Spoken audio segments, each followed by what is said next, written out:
I think, yeah, my parents, they were up here a couple weeks ago. They're coming up next week for the blue-white scrimmage, and they're really excited for me.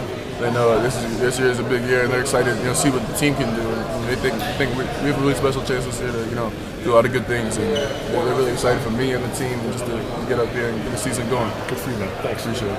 There it is, Sacha Killeya-Jones, and his attitude is absolutely spectacular. How different is the team without Jared on the floor? I mean, it's tough.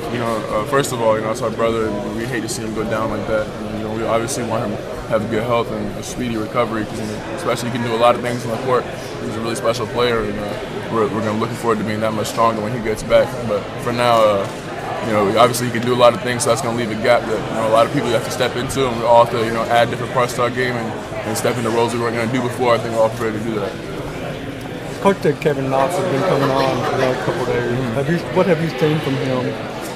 Indicated that he's ready to reach the next level. Yeah, Kevin, he's definitely learning. You can see it in him. Kevin's a really young player, and but he's also really skilled. And you can see every day, he's learning something new, figuring out, how to get his footwork right, coming off of a screen or something like that, and his confidence is growing, and that's going to help him along the line. Sacha, with the FBI investigation, have you all talked about it at all, or was there any shock for you when the whole story came out? I mean, we've had small chats. I think everybody's talked to people about it. So, I mean, I think I'm about as informed on it as, pretty much the average Twitter user, the average sports fan. I've seen the stuff on Twitter. I've seen all the ESPN, some of the videos and stuff, and the interviews and stuff. But as far as anything else, I haven't really paid a whole lot of attention to it. I think we have a lot to focus on here, just in terms of basketball, having a bunch of young guys and a big year going ahead of us. So we're more focused on what's going on here right now. You've only been here a year, but already you're kind of the veteran on the team. So how are you kind of stepping into that role? It's a bit different than what you're used to.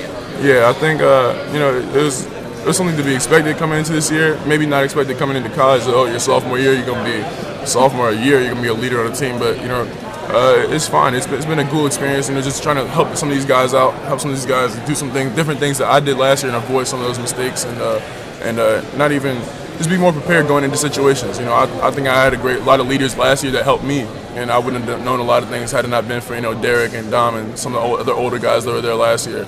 So it's just trying to point them along the way. You came to Big Blue Madness as a visitor 2 years ago as a recruit. What was that experience like, just from a recruit's point of view?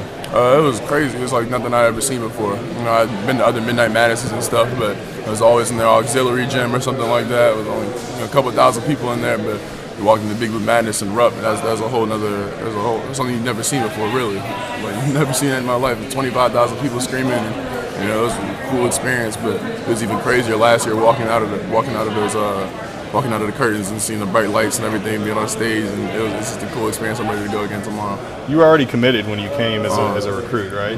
What the other recruits who weren't committed yet? What was that experience? Did they talk about it? What did they talk about on that trip? I mean, I think we were all pretty much. I had committed, but I hadn't been obviously seen that, right? Yeah. I knew a lot about the program, take a couple of visits up here, but that was my first time really getting a witness of Big Blue Nation.